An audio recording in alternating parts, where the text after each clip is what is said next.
नवदुर्गा देवी माँ के 9 नाम। माँ दुर्गा के 9 रूप।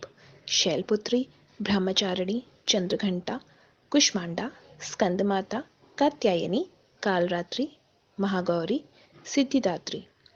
देवी माँ या निर्मल चेतना स्वयं को सभी रूपों में प्रत्यक्ष करती है और सभी नाम ग्रहण करती है। हर रूप और हर नाम में एक दैवीय शक्ति को पहचानना ही नवरात्रि मनाना है। असीम आनंद और हर्षोल्लास के 9 दिनों का उचित समापन बुराई पर अच्छाई की विजय के प्रतीक पर्व दशहरा मनाने के साथ होता है। शैलपुत्री। शैल का अर्थ है शिखर। दुर्गा को शैलपुत्री क्यों कहा जाता है, यह बहुत दिलचस्प बात है। जब ऊर्जा अपनी शिखर पर होती है, केवल तभी आप शुद्ध चेतना या दैवी रूप को देख, पहचान और समझ सकते हैं। उससे पहले आप नहीं समझ सकते, क्योंकि इसकी उत्पत्ति शिखर से ही होती है, किसी भी अनुभव के शिखर से। यदि आप 100% क्रोधित हैं, तो आप देखें कि किस प्रकार क्रोध आपके सारे शरीर को जला देता है। किसी भी चीज का 100% आपके संपूर्ण अस्तित्व को घेर लेता है। तभी वास्तव में दुर्गा की उत्पत्ति होती है। ब्रह्मचारिणी।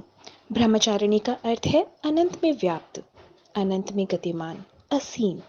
ब्रह्मा असीम है, जिसमें सब कुछ समाहित है। आप ये नहीं कह सकते कि मैं इसे जानता हूँ, क्योंकि यह असीम है। जिस क्षण आप जान जाते हैं, यह सीमित बन जाता है। और अब आप ये नहीं कह सकते कि मैं इसे नहीं जानता, क्योंकि यह वहाँ है। तो आप कैसे नहीं जानते? क्या आप कह सकते हैं कि मैं अपने हाथों को नहीं जानता? आपका हाथ तो है ना वहाँ, इसलिए आप इसे जानते हैं। ब्रह्मा असीम है, इसलिए आप इसे नहीं जानते। आप इसे जानते हैं और फिर भी आप इसे नहीं जानते, दोनों। इसलिए यदि कोई आपसे पूछता है तो आपको चुप रहना पड़ता है। जो लोग इसे जानते हैं वे बस चुप रहते हैं, क्योंकि यदि मैं कहती हूँ कि मैं नहीं जानती तो मैं पूर्णतः गलत हूँ, और यदि मैं कहती हूँ कि मैं जानती हूँ तो मैं उसे जानने को शब्दों द्वारा, बुद्धि द्वारा सीमित कर रही हूँ। इस प्रकार ब्रह्मचारिणी वो है जो कि असीम में विद्यमान है, असीम में गतिमान है। गतिहीन नहीं, बल्कि अनंत में गतिमान। ये बहुत ही रोचक है। एक गतिमान होना, दूसरा विद्यमान होना। ब्रह्मचार्य का अर्थ है तुच्छता में ना रहना, आंशिकता से नहीं, पूर्णता से रहना। इस प्रकार ब्रह्मचारिणी चेतना है जो कि सर्वव्यापक है। चंद्रघंटा। प्रायः हम अपने मन से ही उलझते रहते हैं। सभी नकारात्मक विचार हमारे मन में आते हैं। ईर्ष्या आती है, घृणा आती है, और फिर आप उनसे छुटकारा पाने के लिए और अपने मन को साफ करने के लिए संघर्ष करते हैं। मैं कहती हूँ कि ऐसा नहीं होने वाला। आप अपने मन से छुटकारा नहीं पा सकते। आप कहीं भी भाग जाएं, चाहे हिमालय पर ही क्यों ना भाग जाएं, आपका मन आपके साथ ही भागेगा। यह आपकी छाया के समान है। हाँ, प्राणायाम, सुदर्शन क्रिया बहुत ही सहायक हो सकते हैं, पर फिर भी मन सामने आ ही जाता है। मन को घंटे की ध्वनि के समान स्वीकार करें। घंटे की ध्वनि एक ही होती है, यह कहीं नहीं हो सकती। यह केवल एक ही ध्वनि उत्पन्न कर सकता है। सभी छायाओं के बीच मन में एक ही ध्वनि। सारी अस्त व्यस्तता देवी शक्तियों का उद्दत करती है। वो है चंद्रघंटा, अर्थात चंद्र और घंटा। कुष्मांडा। कु का अर्थ है छोटा, ईश का अर्थ है ऊर्जा, और अंडा का अर्थ है ब्रह्मांडीय गोला। सृष्टि या ऊर्जा का छोटा सा वृहद ब्रह्मांडीय गोला। यह बड़े से छोटा होता है और छोटे से बड़ा। यह बीज से बढ़कर फल बनता है और फिर फल से दोबारा बीज हो जाता है। इसी प्रकार ऊर्जा या चेतना में सूक्ष्मतम होने की और विशाल से विशालतम होने का विशेष गुण है, जिसकी व्याख्या कुष्मांडा करती है। स्कंद माता। स्कंद माता वो दैवीय शक्ति है जो व्यवहारिक ज्ञान को सामने लाती है, वो जो ज्ञान को कर्म में बदलती है। कात्यायनी।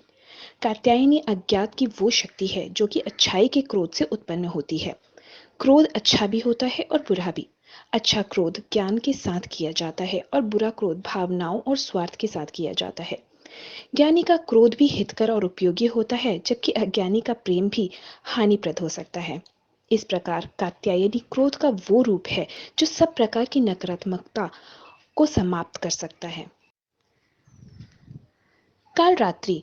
कालरात्रि देवी माँ के सबसे क्रूर, सबसे भयंकर रूप का नाम है। दुर्गा का यह रूप ही प्रकृति के प्रकोप का कारण है। प्रकृति के प्रकोप से ही भूकंप, कहीं बाढ़ और कहीं सुनामी आती है। यह सब माँ कालरात्रि की शक्ति से होता है। इसलिए जब भी लोग ऐसे प्रकोप को देखते हैं तो वे देवी माँ के सभी 9 रूपों से प्रार्थना करते हैं। महागौरी। महागौरी का 8वां रूप अति सुंदर है, सबसे सुंदर, सबसे अधिक कोमल, पुण्यतः करुणामयी, सबको आशीर्वाद देती हुई। यह वो रूप है जो सब मनोकामनाओं को पूरा करता है। सिद्धिदात्री, नवा रूप सिद्धिदात्री, सिद्धियां या जीवन में संपूर्णता प्रदान करने वाला है। संपूर्णता का अर्थ है विचार आने से पूर्व ही काम का हो जाना। यही संपूर्णता है। आप कुछ चाहो और वो पहले से ही वहां आ जाए, आपकी कामना उठे, इससे ही पहले ही सब कुछ आ जाए, यही सिद्धिदात्री है। क्यों है देवियों की 9 रूप? यह भौतिक नहीं, बल्कि लोक से परे अलौकिक रूप है। सूक्ष्म तरह से सूक्ष्म रूप। इसकी अनुभूति के लिए पहला कदम ध्यान में बैठना है। ध्यान में आप ब्रह्मांड को अनुभव करते हैं। इसलिए बुद्ध ने कहा है, आप बस देवियों के विषय में बात ही करते हैं। जरा बैठिए और ध्यान करिए।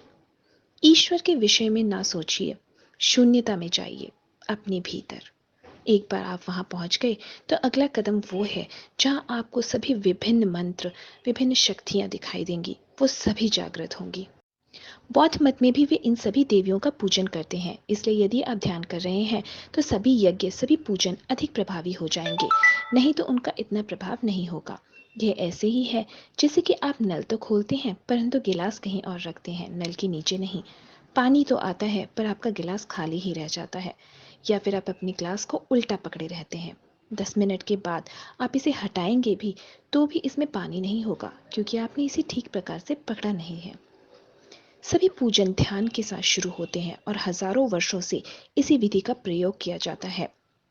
ऐसा पवित्र आत्मा के सभी विविध तत्वों को जागृत करने के लिए, उनका आह्वान करने के लिए किया जाता है। हमारे भीतर एक आत्मा है। उस आत्मा की कई विविधताएं हैं, जिनके कई नाम, कई सूक्ष्म रूप हैं, और नवरात्रि इन्हीं सभी से जुड़े हैं। इन सब तत्वों को इस धरती पे आह्वान, जागरण और